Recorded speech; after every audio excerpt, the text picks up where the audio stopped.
أعوذ بالله من الشيطان الرجيم. بسم الله الرحمن الرحيم. لم يكن الذين كفروا من أهل الكتاب والمشركين منفكين حتى تأتيهم البينة.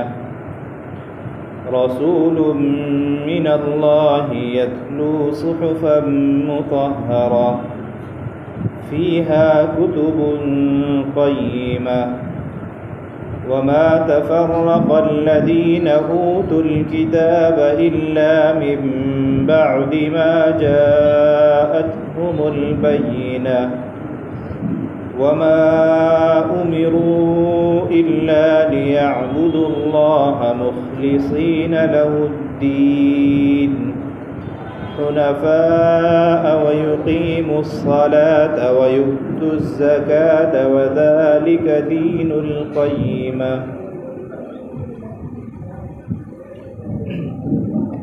سورہ بینات ہے. اس صورت میں اللہ تبارک و تعالیٰ نے نبی کریم صلی اللہ علیہ وسلم کی بعثت کا ذکر کر رہے ہیں کہ ہمارے نبی صلی اللہ علیہ وسلم کو جب اس دنیا میں بھیجا گیا تو کس زمانے میں اور کس حالات میں بھیجا گیا.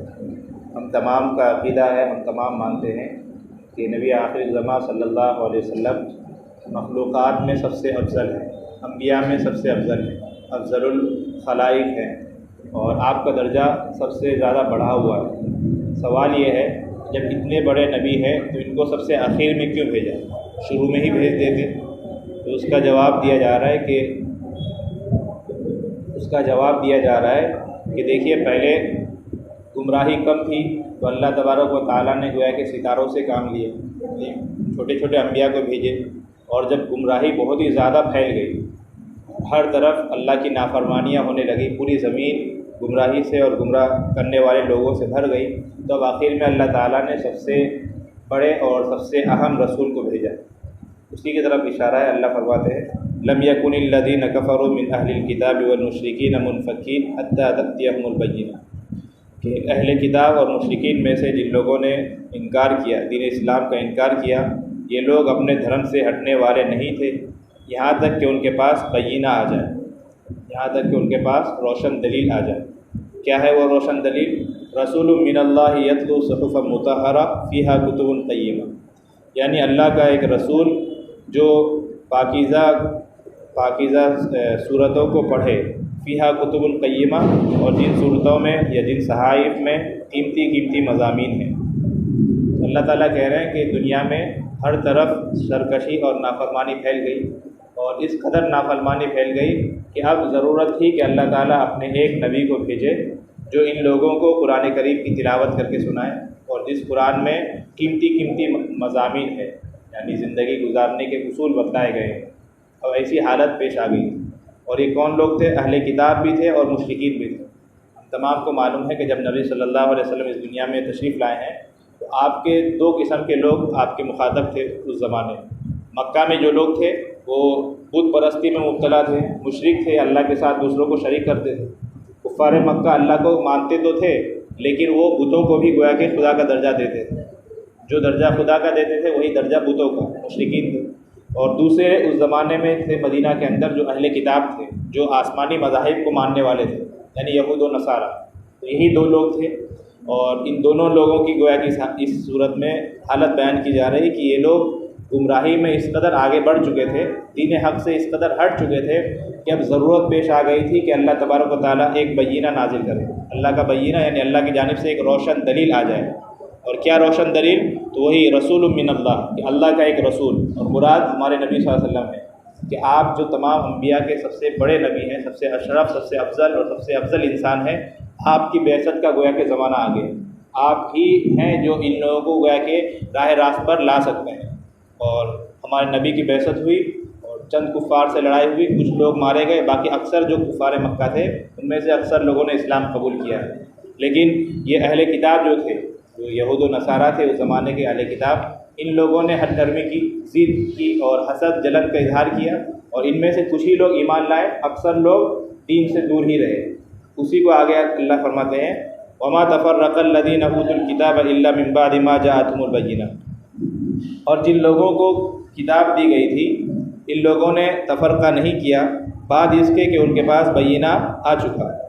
یعنی اہل کتاب جو ہے ان لوگوں نے غلطی سے یا انجانے میں آپ کا انکار نہیں کیا ہے، بلکہ جان بوجھ کر انہوں نے گویا کہ ہمارے نبی کو جھٹلایا ہے، جان بوجھ کر آخری دین کو ماننے سے انکار کیا ہے.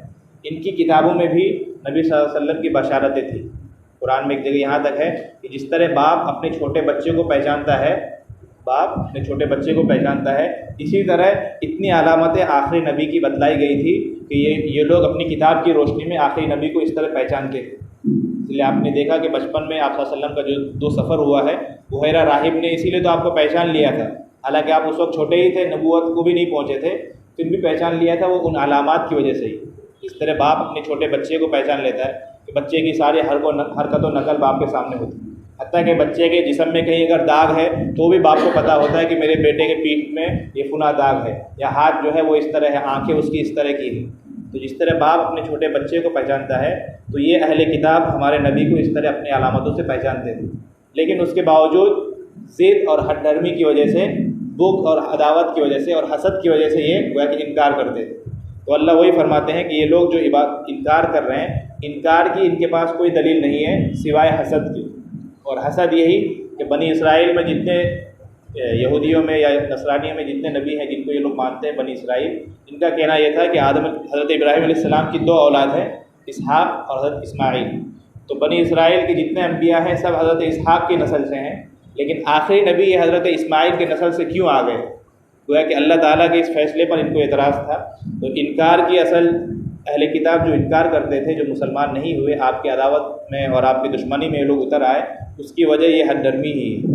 حالانکہ جو حکم نبی صلی اللہ علیہ وسلم کو دیا گیا وہی حکم ان کو بھی تھا، یعنی جو تعلیمات اسلام کی ہے وہی تعلیمات ان اہل کتاب کی بھی ہے. آگے قرآن کہتا ہے وما امروا الا لیعبدوا اللہ، کہ ان لوگوں کو حکم نہیں دیا گیا تھا مگر اس بات کا لیعبدوا اللہ کہ یہ لوگ اللہ کی عبادت کرے، مخلصین لہ الدین حنفاء، کہ یہ لوگ عبادت کو اللہ ہی کے ساتھ خاص کرے، حنفاء اس حالت میں کہ وہ تمام لوگوں سے یکسو ہو جائیں. ویقیموا الصلاۃ، اور یہ لوگ نماز قائم کریں، ویؤتوا الزکاۃ، اور یہ لوگ زکوٰۃ دیں. یہاں سے یہ بتا رہے ہیں کہ اسلام میں جو احکام ہے کہ تو خالص توحید پر عمل کرنا، ایمان، خالص ایمان، اور نماز قائم کرنا یعنی بدنی ساری عبادتیں کرنا، اور زکوٰۃ دینا یعنی مال کے حقوق ادا کرنا، مالی سارے حقوق ادا کرنا، مالی عبادتیں کرنا. تو یہی ساری عبادتیں ان کو بھی کہی گئی تھی. یعنی یہود اور نصارہ جو ہیں، جو اہل کتاب ہیں، ان کو بھی انہی چیزوں کی تعلیم دی گئی ہے، اور ہمارے نبی کو بھی انہی چیزوں کی تعلیم دی گئی ہے. کوئی نئی بات نہیں ہے، کوئی نئی چیز نہیں ہے کہ وہ نئی چیز ہو تو انسان کو اجنبا لگے، انسان کو حیرت ہو. باتیں سیم ایک ہی ہے، پھر بھی یہ لوگ گویا کہ آخری نبی کا انکار کر رہے ہیں، اور اس میں بنیادی وجہ یہی ہے کہ یہ لوگ آپ سے جلتے ہیں، حسد میں مبتلا ہیں، ہٹ دھرمی کرتے ہیں. گویا کہ اللہ تبارک و تعالیٰ کا حکم آ گیا، لیکن حسد ہونے کی وجہ سے، آخری نبی سے حسد ہونے کی وجہ سے کہ یہ فلاں کے خاندان سے کیوں ہیں، ہمارے خاندان کا آدمی کیوں نہیں ہے، ہماری مسجد کا یا ہماری جماعت کا آدمی کیوں نہیں ہے، اس حسد میں مبتلا ہونے کی وجہ سے گویا کہ یہ اہل کتاب آپ کا انکار کر رہے ہیں. وذالک دین القیمہ، اور دین کو خالص رکھنا، نماز پڑھنا، زکوٰۃ دینا، یعنی جانی مالی ہر قسم کی عبادتیں ادا کرنا، یہی صراط مستقیم ہے، یہی سیدھا راستہ ہے. تو اس پورے تفصیل سے پتہ یہ چلا کہ ہمارے نبی کی جب بعثت ہوئی تھی تب 2 قسم کے لوگ تھے. کچھ تو بت پرست تھے، انہوں نے تو اللہ تبارک و تعالیٰ نے ہدایت دے دی، اور ان میں سے اکثر لوگ اسلام میں آ گئے.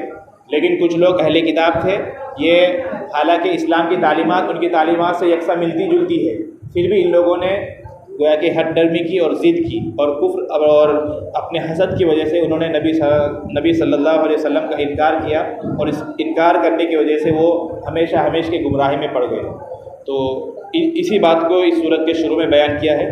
آگے جو باتیں ہیں انشاءاللہ وہ ہم کل سنیں گے.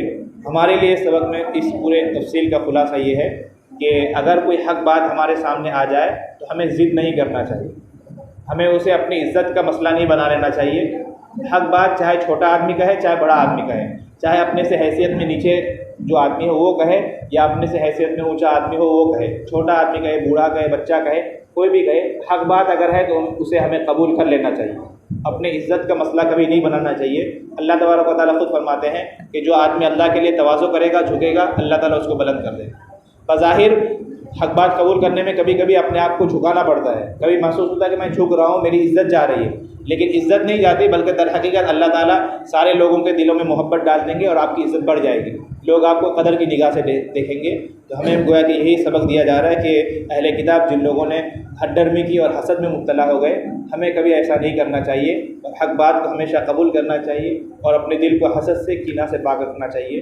اللہ تبارک و تعالیٰ کہی سنی باتوں پر عمل کرنے کی توفیق عطا فرمائے۔ سبحان اللہ و بحمدہ، سبحان اللہ۔